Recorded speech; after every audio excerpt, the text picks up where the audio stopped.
In this video I'm going to be looking at and investigating the model of the behavior of standing waves on strings and/or pipes, and look at the fundamental harmonic frequencies of waves and that are produced to physical characteristics of the medium. So quite a handful, and there are a number of slides to this. If you haven't checked out my Waves and Thermodynamics playlist, please do so. And I've already done the first two modules already in my playlist or my channel. So please subscribe or check them out.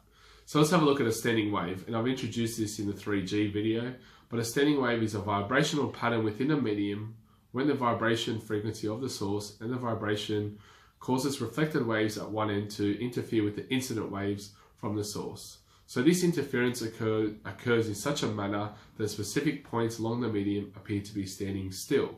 You can see that in my diagram where you've got the antinodes and nodes. Now I'll introduce those terms in this video. So nodes are positions of constant zero displacement, while antinodes are positions of maximum displacement. It can be above or below that zero displacement line. Okay, so that's something to take into account when labeling a diagram. So I've got an equation here that you're going to tackle in class a little bit more. I'm not going to discuss it too much, but you can see that we've already got the wave equation in there where V equals F wavelength, and that is one of the important equations that you're going to be using in this topic. But we will go through this mathematics concept in class. So we just want to touch on the theory. So let's have a look at the frequencies in a medium will support a standing wave are known as harmonic frequencies or merely harmonics. Okay, at any other frequency, the harmonic frequency, the interference of the reflected in the incident waves lead to a resulting disturbance of the medium that is irregular or non-repeating, and a standing wave would not be then set up. So the first harmonic vibration, more commonly known as the fundamental vibration, is a vibration with the lower frequency. The next harmonic, the second harmonic, will have twice the fundamental, and the third harmonic will have 3 times the fundamental, and so on. And you can see that in my diagram. Okay, so to look at an exam style question or looking at something that's in your workbook, let's have a look here at question 1. So what is a node and antinode?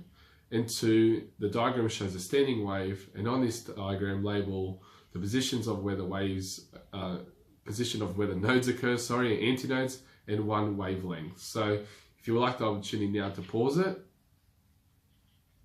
Okay, let's have a look here. So a node are positions of constant zero displacement, and they're represented by the ends. And antinodes are positions of constant maximum displacement. Now I've only put these on the crest, but these can occur at the bottom. And the reason why I haven't, the troughs. The reason why I haven't put at the bottom is so you can see clearly the wavelength. Okay, so the wavelength occurs at the bottom. Alright, so you can see that in that labeled diagram. In a mathematical concept here, let's have a look at this table. So use the diagram of standing waves in strings to complete this table. So each string in the diagram is 0.24 meters long. Take the speed of the sound of air as 340 meters per second. So we're going to have A, B, and C, D waves assessed in this table. If you feel comfortable to do this by yourself, to at least do the number of nodes and antinodes, feel free. If you want to have a go at completing the table, here's the opportunity now to pause it. Alright, let's have a look here. Let's go through a column at a time. Or let's do a row at a time, sorry. So the fundamental is obviously wave A, and the number of nodes that appear are 2, and the number of antinodes is 1. The wavelength is 0.48. Now, if each string is 0.24 meters long on one side, then it's on the other side, so underneath. Now, the frequency is F equals speed, so 340 divided by the wavelength, so 0.48, and you get 708 hertz. Now, B is obviously the second, which the number of nodes is 3, and the number of antinodes is 2. The wavelength is 0.24, and you're looking at a frequency of 1417 hertz.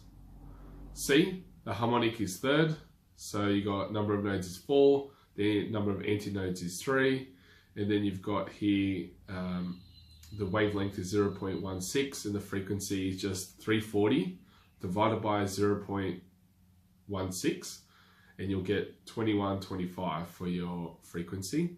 And your D is your fourth, number of nodes is 5, number of antinodes is 4, your wavelength is 0.12, and again you do 340 divided by your wavelength and you'll get 2,833 Hertz. Now if you enjoyed this question, or if you enjoyed my videos, please hit the subscribe button, the like button, follow this playlist along as we go through the course, and I hope you are enjoying it. Thanks for your support.